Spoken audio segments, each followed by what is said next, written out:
Guys, कैसे हैं आप लोग। उम्मीद है आप लोग अच्छे होंगे। मैं आपके अपने YouTube चैनल वेद एकेडमी से आज हम लोग बात करेंगे उत्तर प्रदेश का भौतिक विभाजन के बारे में। ठीक है कि उत्तर प्रदेश का भौतिक विभाजन कैसे है। चलो देखते हैं एक नज़र। जैसे कि आप इसमें पहले से देख रहे होंगे, ये उत्तर प्रदेश का ये मैप है। मैप देख लेना, थोड़ा ऊपर नीचे हो सकता है, लगभग वैसे ही बनाया है सेम। अगर हम बात करें इसमें ये आपका शिवालिक पर्वत है यहाँ पे। ठीक है,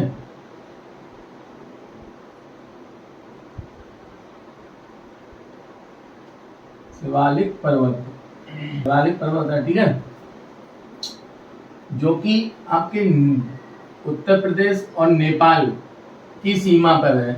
और ये हिमालय की सबसे जवान श्रृंखला बोली जाती है शिवालिक पर्वत। ठीक है, अगर आप उत्तर प्रदेश के क्षेत्र की बात करें तो यहाँ देखिए, ये जो है ये एरिया जो आपका है, ये आपका भामर क्षेत्र आता है।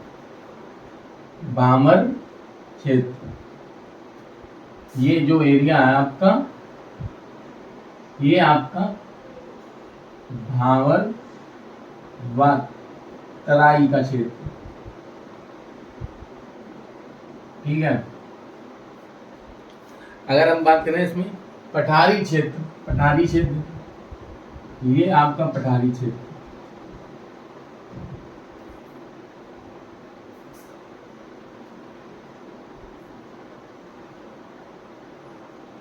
ये आपका है पठारी क्षेत्र।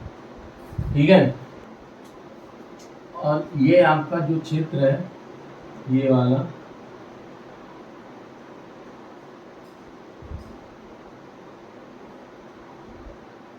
ये आपके मध्यवर्ती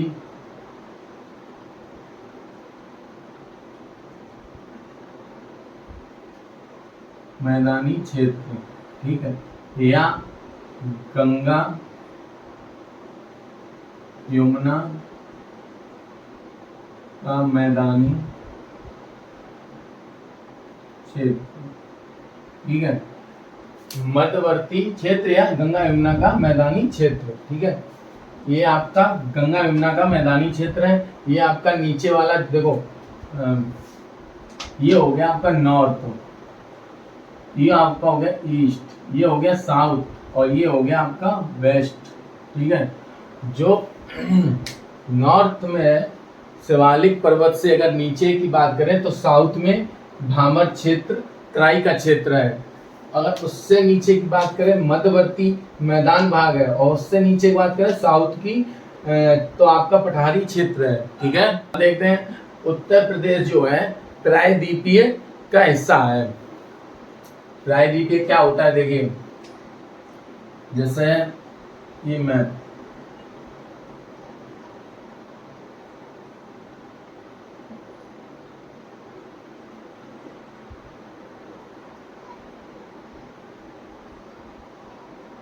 समझने के लिए देख लो भी। ठीक है, ये क्या होता है, प्रायद्वीपीय होता है तीन तरफ से प्रायद्वीप, तीन तरफ से जल से घिरा हो।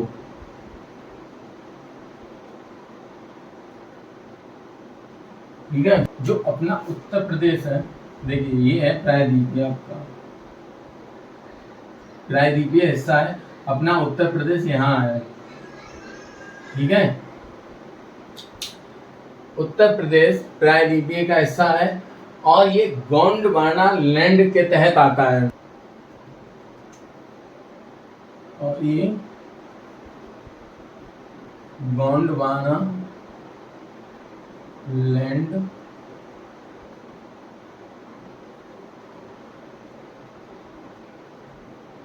गोंडवाना लैंड का हिस्सा है, ठीक है। और ये जो गोंडवाना लैंड है ये प्रायद्वीपीय का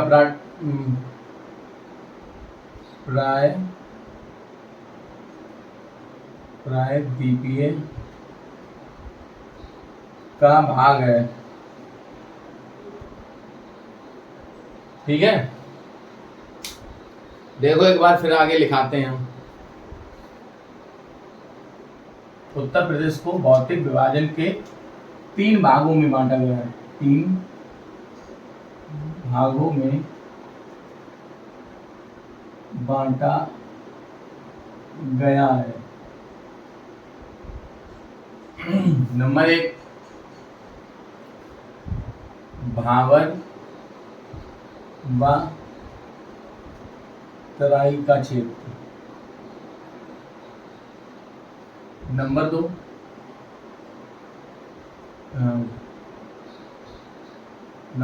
गंगा यमुना का मैदानी क्षेत्र। नंबर 3 दक्षिण का पठारी क्षेत्र, ठीक है। अब अगर इसमें बात करें भावर व तराई का क्षेत्र, अब इसमें देखो भावर क्षेत्र ए,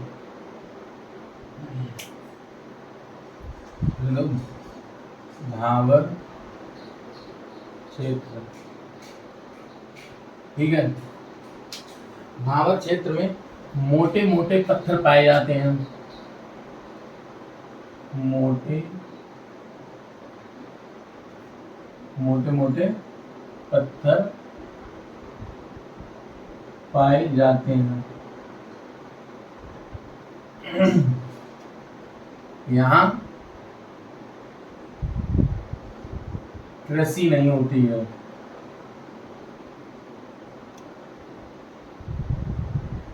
ठीक है। यहाँ पर नदियाँ पत्थरों के बीच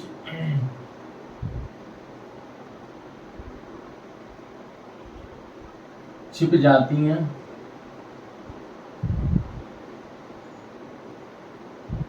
ठीक है। अगर इसके विस्तार की बात करें, विस्तार तो आपके सहारनपुर से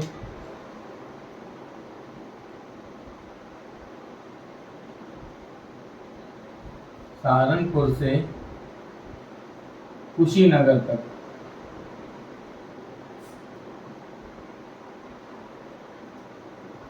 ठीक है। इसका जो भावर का क्षेत्र है सहारनपुर से कुशीनगर तक है, फैला हुआ है, ठीक है। पश्चिम मतलब पश्चिम सहारनपुर,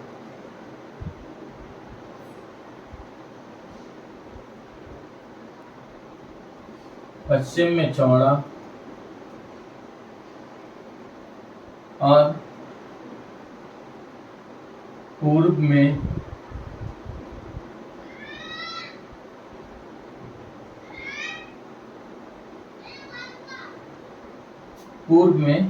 सकरा है, ठीक है। अगर इसकी चौड़ाई की बात करें तो चौड़ाई आपकी 34 किलोमीटर है, चौड़ाई 34 किलोमीटर, ठीक है। देख लो एक बार तराई के क्षेत्र की बात करें तो यहाँ तराई का क्षेत्र भावर के दक्षिण में है, ठीक है। और यहाँ पे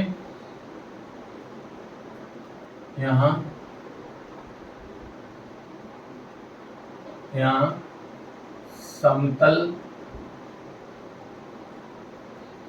समतल भूमि व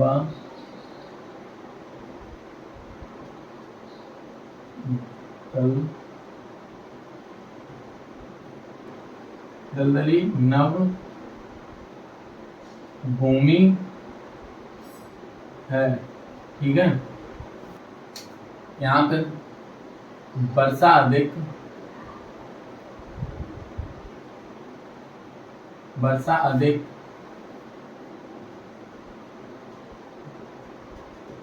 नवी क्षेत्र और मच्छरों की अधिकता पाई जाती है।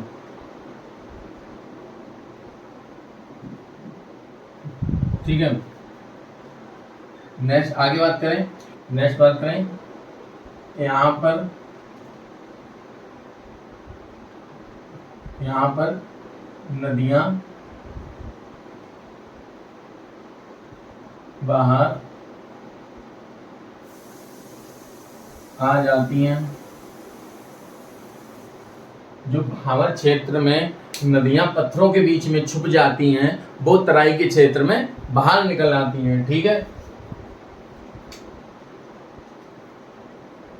यहाँ कृषि होती है। मुख्य रूप से कौन सी होती है?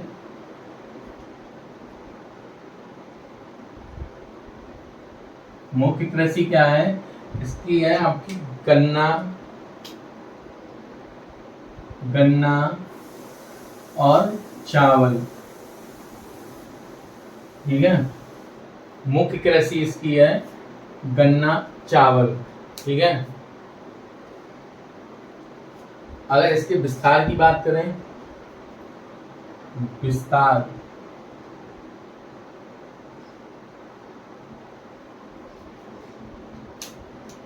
इसके विस्तार की बात करें तो पश्चिम में सकरा, पूर्व में चौड़ा। ठीक है, पूर्व में चौड़ा है। ठीक है, पूर्व में चौड़ा है। तराई का क्षेत्र भावर के दक्षिण में है और यहाँ समतल भूमि व दलदली नव भूमि पाई जाती है। वर्षा अधिक नमी क्षेत्र पर है और मच्छरों की अधिकता पाई जाती है। यहाँ पे नदियाँ बाहर आ जाती हैं जो कि भावर में पत्थरों के बीच छिप जाती हैं। और कृषि होती है मुख्य रूप से गन्ना चावल कृषि है, और पश्चिम में सकरा और पूर्व में चौड़ा है। ठीक है, और भावर में क्या है? भावर में है पश्चिम में चौड़ा है और पूर्व में सकरा है भावर में, और इसमें पश्चिम में सकरा पूर्व में चौड़ा है। ठीक है, देखो फिर इसे रफ करें। अब हम बात करेंगे गंगा यमुना की मैदानी क्षेत्र का। ठीक है, इसमें देखिए गंगा यमुना का मैदानी क्षेत्र को मध्यवर्ती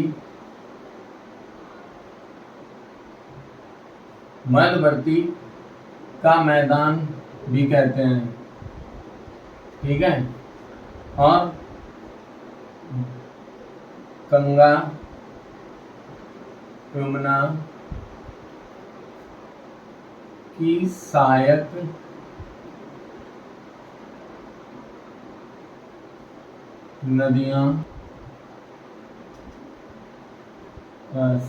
नदियों से जमा किए गए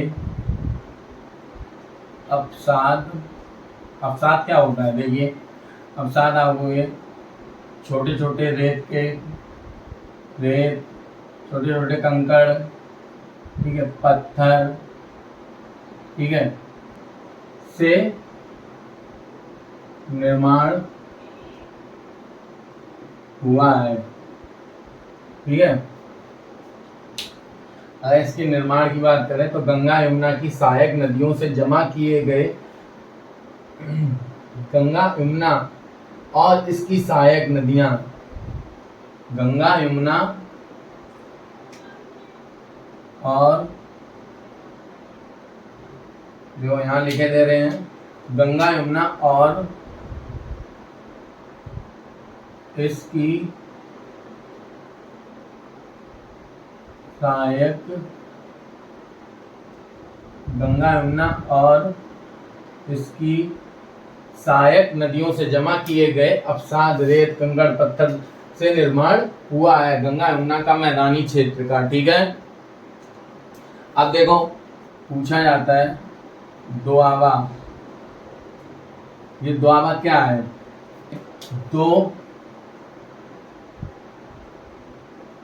दो नदियों के बीच का उपजाऊ क्षेत्र।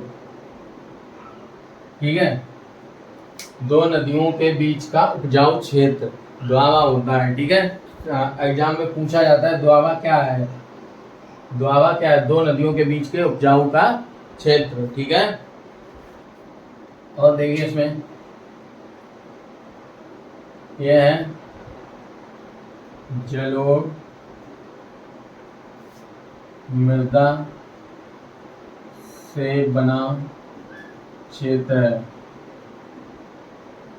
यह जलोढ़ मृदा से बना क्षेत्र है। ठीक है, गंगा यमुना का जो क्षेत्रीय मैदान है वो ये जलोढ़ मृदा से बना है। ये जलोढ़ मृदा है, ये कृषि के लिए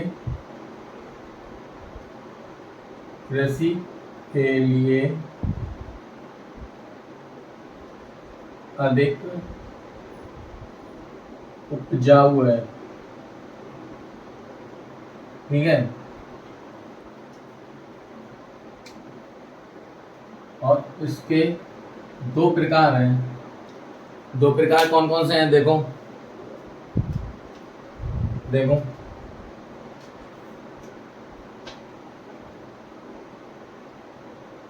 खादर, नंबर बी बांगर। ठीक है,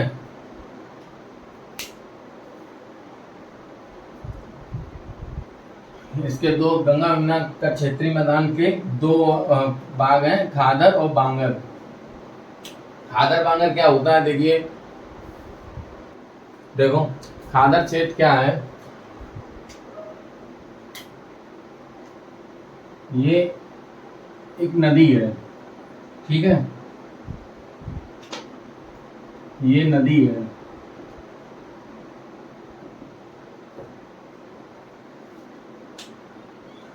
नदी, इसका पानी बाहर तक फैल जाए, नदी के बाहर तक, तो ऐसे क्या बोलेंगे? बाढ़। ठीक है, जब और प्रतिवर्ष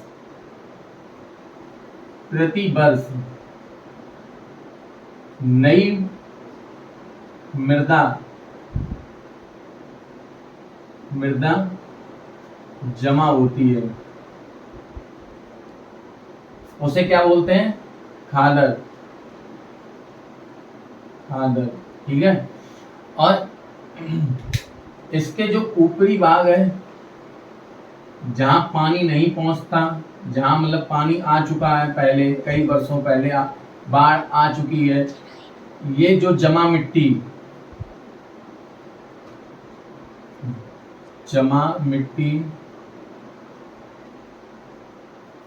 कई वर्षों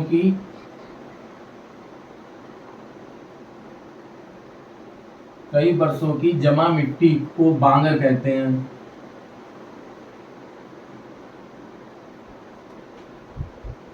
ठीक है, जो इसका ऊपरी भाग होता है, ये ऊपरी भाग जो बाढ़ का ऊपरी भाग होता है, जहां कई वर्षों पहले बाढ़ आ चुकी हो, जो मिट्टी जमा हो, उसे बांगर कहते हैं। और जो प्रति वर्ष नई मृदा जमा करता हो, उसे कहते हैं खादर। ठीक है, अब खादर का क्षेत्र देखते हैं क्या करता है। अब देखो खादर क्षेत्र, यह है नदी के बाढ़ वाला क्षेत्र है, ठीक है, जहां प्रत्येक वर्ष नई मृदा जमा होती है, ठीक है, और ये क्षेत्र अधिक उपजाऊ होता है, ठीक है, उपजाऊ क्षेत्र होता है। नदियां खादर क्षेत्र का अपर्दन मतलब कटाव, अपर्दन करती हैं।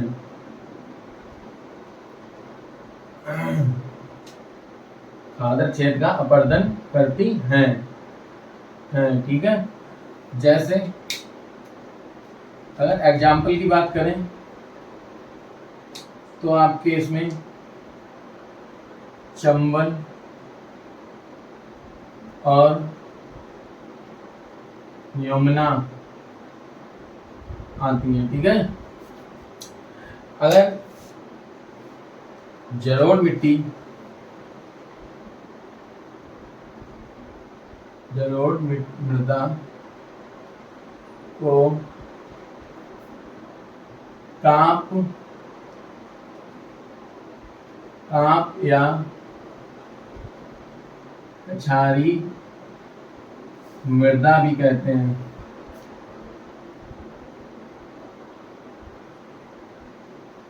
ठीक है, कांप या कछारी मृदा भी कहते हैं, ओके। बांगर क्षेत्र देखो, बांगर क्षेत्र ये उच्च भूमि वाला क्षेत्र है और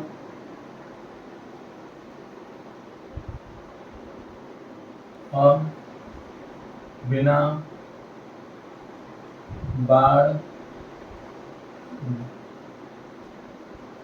बाढ़ वाला क्षेत्र है। इसका निर्माण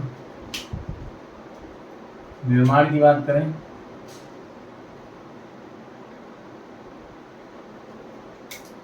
इसका निर्माण पुरानी जलोढ़ मृदा से हुआ है, पुरानी जलोढ़ मृदा से इसका निर्माण हुआ है बांगर क्षेत्र का, ठीक है, ठीक है। खादर की तुलना में कम उपजाऊ है, ठीक है,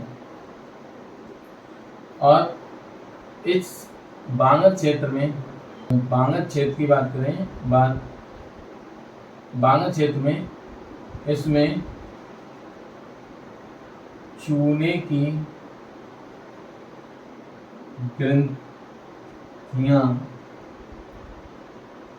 ग्रंथियां पाई जाती हैं, ठीक है,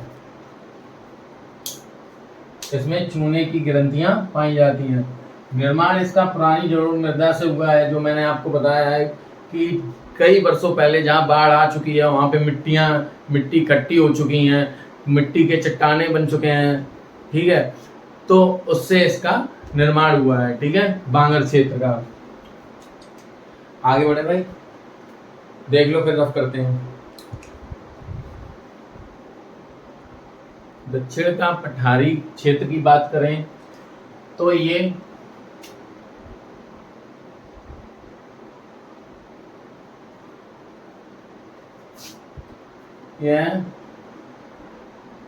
यूपी के दक्षिणी भाग में आता है।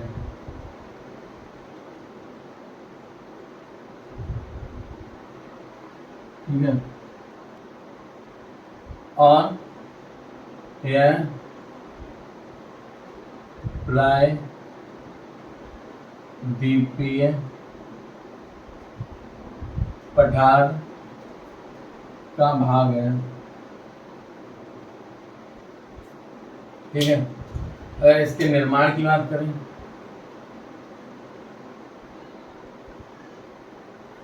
निर्माण इसका ग्रेनाइट व नीस से हुआ है। ठीक है, और एक और लिखूं, इसके अंतर्गत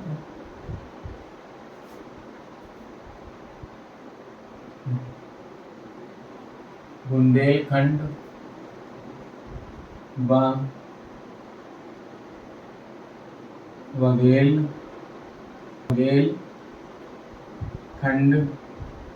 का पठार आता है। ठीक है, बुंदेलखंड आपके यूपी प्लस एमपी तक फैला है। ठीक है, और यूपी में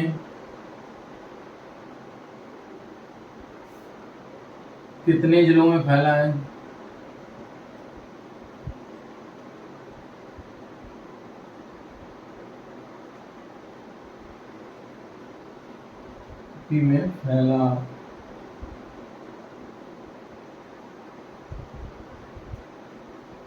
यूपी में फैला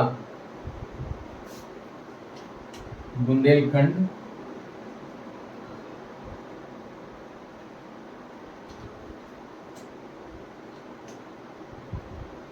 ललितपुर झांसी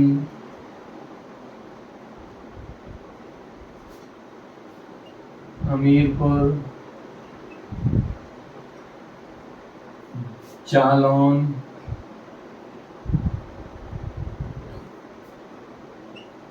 महोबा बांदा चित्रकूट 7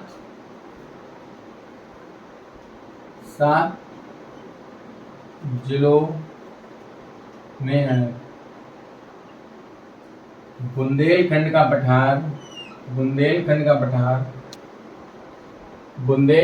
पठार यूपी के 7 जिलों में फैला है।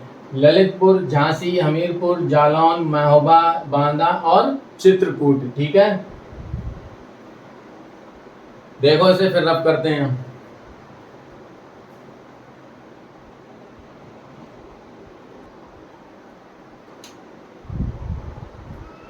सोनातर और कैमूर की पहाड़ियां स्थित हैं, जो कि उत्तर प्रदेश की यूपी की सबसे ऊंची पहाड़ी है। ठीक है, और यह विंध्य पर्वत का पूर्वी भाग है। ठीक है, यह विंध्य पर्वत का पूर्वी भाग है। और इन पहाड़ियों की अगर बात करें तो आपके मिर्जापुर और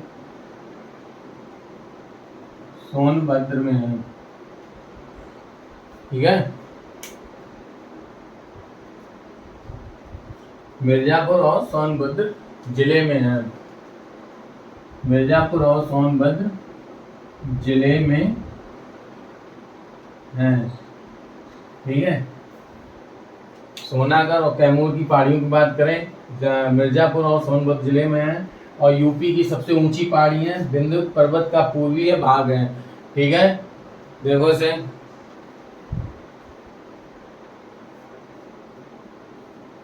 आज की क्लास यहीं तक रखते हैं। अगर आपको आज की क्लास पसंद आई हो तो लाइक करें, कमेंट करें, शेयर करें, सब्सक्राइब करें। Thank you.